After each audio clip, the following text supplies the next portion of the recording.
Xo'sh, hammaga assalomu alaykum. Sizlar bilan Backstream Fishing.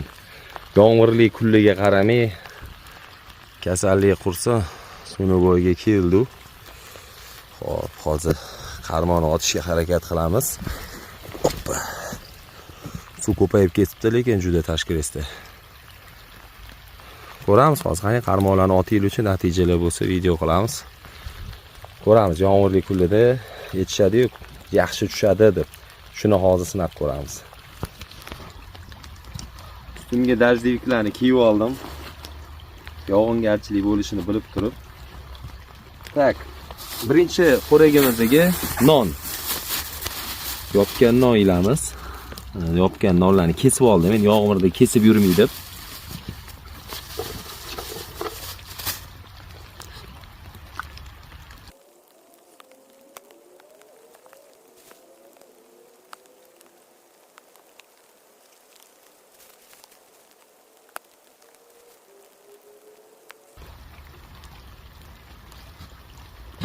Tak. Nonni ilamiz. Uchiga ikkita vadiyanka ildim. Hop, ikkita qarmon tashab qo'ydi u. Qarmon navigator.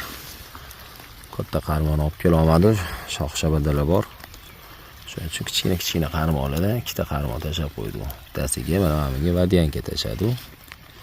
Ikkinchisiga haliga non bilan vadiyanka. Xudo xolasa.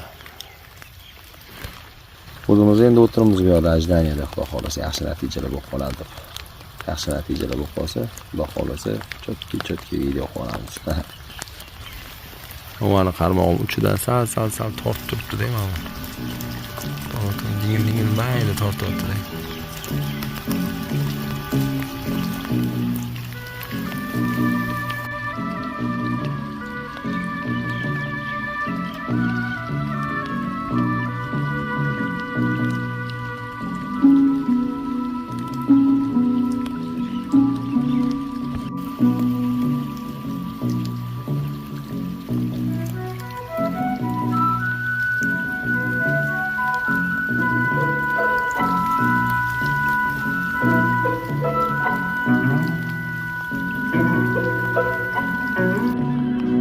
Xo'p, ko'rishini mumkin, baliq umuman tushmadi.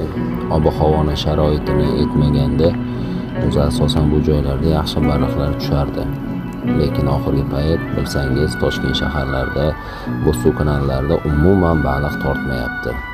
Sizlarda ham shu muammo bo'lgan bo'lsa, kommentariyada izohinglarni qoldirib o'tinglar. Hammaga xayr, salomat bo'ling.